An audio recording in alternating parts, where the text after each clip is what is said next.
ከዳዊት ጌታቸው ጋር ደግሞ ጥቂት ቆይታ እናደርጋለን። ዴቭ ደህና ነህ? በጣም እንዴት ነህ? መተህ ስትቀመጥ ጓደኞቼ ዳዊት ሊያወራ ነው አሉ። ልክ ምንድነው? አይ ከማወራ ይልቅ ፒያኖ ብቻት ይሻላል። በአብዛኛው ልክ ግን እኮ የሚያስተምር ሰው እኮ ያወራል ብዙ ጊዜ። ልክ ነው። እንግዲህ ቦታው የማስተማሪያ ቦታ ሲሆን እናገራለን። አደባባይ አትወድም? ያው እንዳስፈላጊነቱ አይደለ? ኪንግደም ሳውንድን አስተዋውቀን እስኪ። ብዙዎቻችን እናውቃቸዋለን በዝማሪያቸው በስብስባችሁ፣ ግን የት ነው የጀመረው? እንዴት ነው የጀመረው? እሱን ብንሰማ የበለጠ ደስ ይለናል። ያ እንግዲህ እግዚአብሔር ረድቶን በ2009 መስከረም ወር በመካነ ኢየሱስ ሴሚናሪ ውስጥ በአንድ ስፍራ ላይ እየዘመርን ነበረ ሚኒስትሪው የተጀመረው። አላማውም እንግዲህ የተጀመረበት አላማ ምንድነው? በዮሐንስ ራእይ ምዕራፍ 5 ቁጥር 9 ላይ እንዳለው በኢየሱስ ክርስቶስ ደም የተመሰረተ አንድ ቤተሰብ አለ። ከነገድ፣ ከቋንቋ፣ ከሕዝብ የተሰበሰበ ለእግዚአብሔር የተሰበሰበን ቤተሰብ የሚያስታውስ ቤተሰብ ነው። ስለዚህ ከተለያየ ስፍራ ነው፣ የተለያየ ቸርች፣ የተለያየ ባክግራውንድ፣ የተለያየ ቋንቋ ያለን፣ ነገር ግን በኢየሱስ ክርስቶስ ደም ማዕከልነት አንድ ቤተሰብ የሆንን ሰዎችን ተሰብስቦ ይዘምሩ ነበረ ይላል ዮሐንስ ራእይ ላይ። ስለዚህ ተሰብስበን እንዘምር፣ ኢየሱስን እንዘምር፣ ስለ ኢየሱስ እናውራ፣ ከመዘምርም ያለፈ ደግሞ በተግባርም ደግሞ ፍቅራችንን ለሌሎች እንግለጽ በሚል ሀሳብ የተጀመረ አገልግሎት ነው። ዛሬ በጣም ብዙ በውስጡ ተማሪዎች አሉ። በዛ ላይ ደግሞ በየቸርቹ እየሄዱ ሎካል ቸርቻቸው ላይ ቤተክርስቲያናቸው ላይ የሚያገለግሉ ብዙ ዘማሪያንና ሙዚቀኞችን እግዚአብሔር ሰጥቶናል፣ አሳድጎልናል። ይሄ ነው አገልግሎት። ደስ ይላል። ስንት ናችሁ በጠቅላላ? ብዙ ናችሁ ግን ስንት ናችሁ? ብዙ ያግዙ እንግዲህ ቁጥራችንን በጣም ብዙ ነው። ምናልባት በዚህ አገልግሎት ውስጥ አድሬስ የተደረጉ ተደራሽ የሆኑ ከ3000 በላይ ይሆናሉ። ነገር ግን ደግሞ ይህንን ነገር በመስራት በተለያየ ቦታ ላይ ሆነው የሚያገለግሉ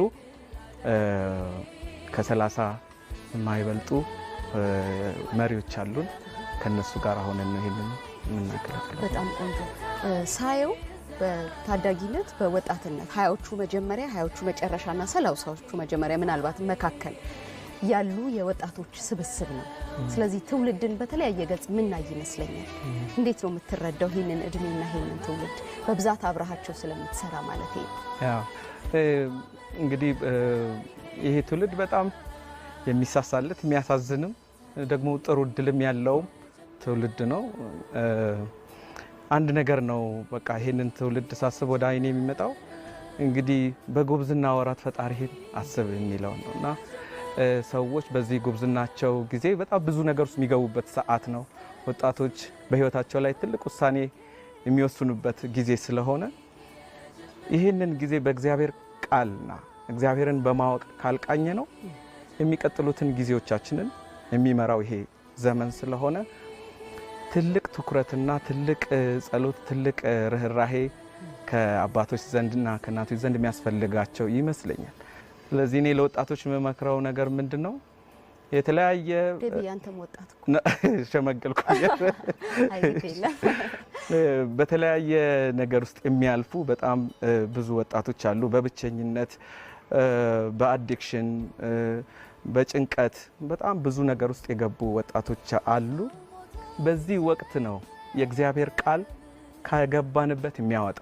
ወጣቶችን በዚህ በጉብዝናቸው ወራት እግዚአብሔርን እንዲያውቁ ኢንከሬጅ አደርጋቸዋል። እውነት ነው። የወጣትነትን ነገር ካነሳን አይቀር አይናችን ላይ ነው አንተም ወደዛኛው እድሜ እየተሸጋገርክ ያለው። ለዚህ ጥሩ ማሳያ እዚህ ብሔራዊ ቲያትር አልተረሳሁምን ኮንሰርት ማንሳት በጣም ቀላሉ ነገር ይመስለኛል። እናስታውስ።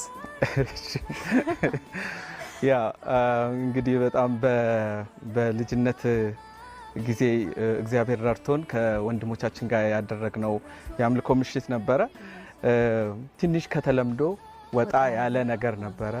በሚውዚካል አንደርስታንዲንጉም በሙዚቃ ቅኝቱም በአቀራረቡም ለየት ያለ ፕሮግራም አዘጋጅተን ነበር።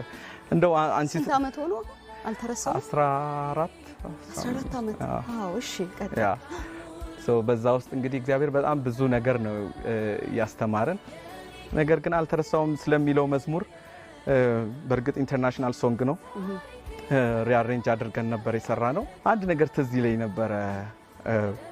በቤተሰባችን ውስጥ በቃ አባታችን በጣም ይወደናል። አደግ ብለን እሱ እየሸመገለ ሲሄድ ማስታወሱ እየቀነሰ ይሄዳል። ስለዚህ የትኛው ልጅ ነው እያለ አንዳንድ ቀን ለማሰብ ሲቸገር እናየዋለን። እና አንድ እህት ይሄንን መዝሙር ከዘመርን በኋላ መጣችና እኔ አባቴ በህይወት እያለ ረሳኝ አለች።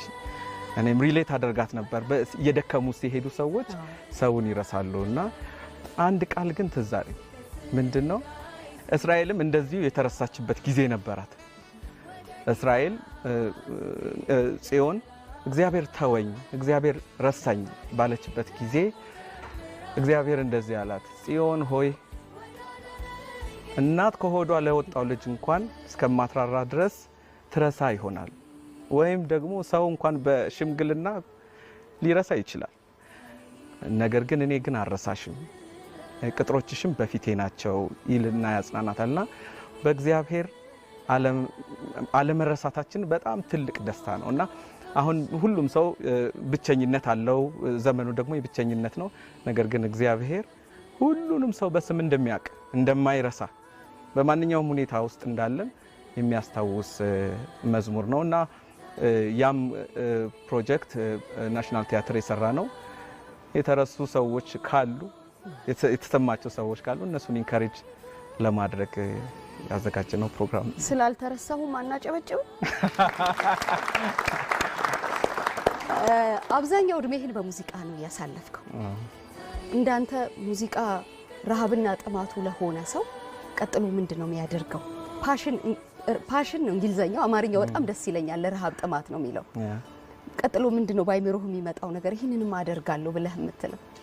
እንግዲህ እግዚአብሔር በጣም የጥበብ አምላክ፣ በጣም ደስ ይለኛል ሙዚቃን ስለሰጠን፣ አርትን ስለሰጠን፣ ጥበብን ስለሰጠን። አንደኛ እሱን እንድናወድስበት የሰጠን ነገር ነው። ቀጥሎ ደግሞ እርስ በርስ ደግሞ እንድንተናነጽበት የሰጠን ነገር ነውና ሙዚቃን ሳስብ ያው እንግዲህ የጀመረው በዚህ ዘመን አይደለም፣ ከምድር ከመፈጠሩ በፊት እንደነበረ ለኢዮብ እግዚአብሔር ሲያስታውሰው እናያለን። ቀጥሎ ደግሞ በብሉይ ኪዳን የቀጠለ ደግሞ በአዲስ ኪዳንም ደግሞ አሁንም ያለ ወደፊትም ደግሞ በእግዚአብሔር ዙፋን ፊት እየዘመርን በገናን እየደረደርን የምንቀጥልበት ህይወት ነው ያለና እንግዲህ ሙዚቃን የውስጥ ስሜታችንን ለእግዚአብሔር የምንገልጥበት መንገድ አድርጎ እንደ ጥበብ እግዚአብሔር ሰጥቶናል ብዬ ነው የማስበው። እርስ በርስ ደግሞ እንድንተናነጽበት የተሰጠን በጣም ትልቅ ቱል ነው። አሁንም ገና አልተዘመረለትም፣ ገና ብዙ ይዘመርለታል። ገና ብዙ ያልተሰሙ ቅኔዎች አሉ።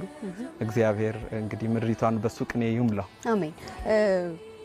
ቀደም ሲል ደጋግሜ ስል ሰምተህ ከሆነ ትንሳኤ ይሁንልን እያልኩኝ ነበረ። የጣቢያችን የበዓሉ መሪ ቃልም እንደዚሁ ትንሳኤ ይሁንላችሁ ነው። ትንሳኤ እንዲሆንልህ የምትፈልገው ጉዳይ አለ? ይሄ ነገር ቢነሳልኝ ብለህ የምትለው? በእርግጥ ትንሳኤ ሆኖልኝ ነው የመጣው። ወደ ኋላ የምመለስበት ነገር የለም። ምንድነው ትንሳኤን ሳስብ እንግዲህ በጣም ብዙ ነገር ነው የያዘው ትንሳኤ።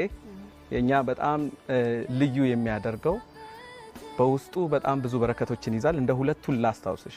አንደኛው ልውውጥ የተደረገበት ሂደት፣ ታላቁ ልውውጥ ወይም ዘ ግሬት ኤክስቼንጅ የሚባለው የሆነበት፣ ኃጢአተኛው ጻድቅ የሆነበት፣ ጻድቁ ደግሞ ኃጢአተኛ የሆነበት ታላቁ ልውውጥ ማለት ነው።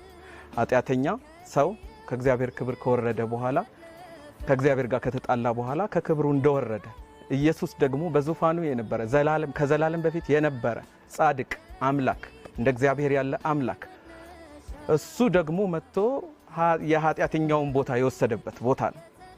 ስለዚህ በርባን የተለቀቀበት፣ ኢየሱስ የታሰረበት ሁኔታ ነው። ለኛ ትልቁ ተስፋችን ነው።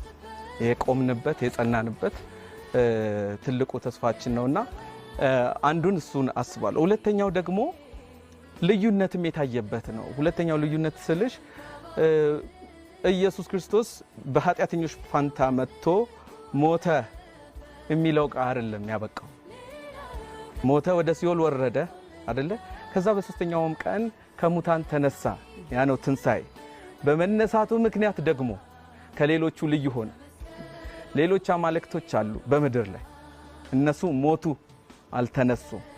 ለዚህ ነው የኢየሱስ ልዩ የሚያደርገው። ለዚህ ወደ ሰማይ አረገ፣ በአባቱ ቀኝ ተቀመጠ፣ ለኛ ዘላለም የሚማልድልን ሆነ።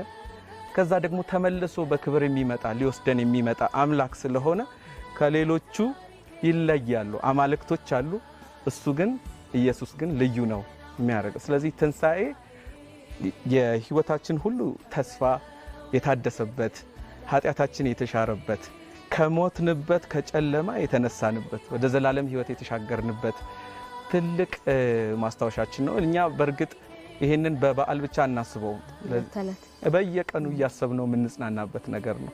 በጣም ደስ የሚል ነገር ነው።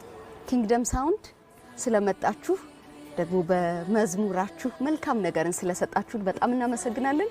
ዳዊት ጌታቸው በጣም ከረጅም ዓመት በኋላ ስንት ዓመት ነው ቃለ መጠይቅ ከሰጠ? 10 ምናምን ከ15 ዓመት ምናምን በኋላ ምሳ እንድጋብዙት ዛሬ በጣም ነው የምናመሰግንህ። የተወደዳችሁ ተመልካቾቻችን ከኛ ጋር ስለምትዘልቁ እናመሰግናችኋለን። እንኳን አደረሳችሁ። በያላችሁበት መልካም ጊዜ ይሁንላችሁ። እንቀጥላለን።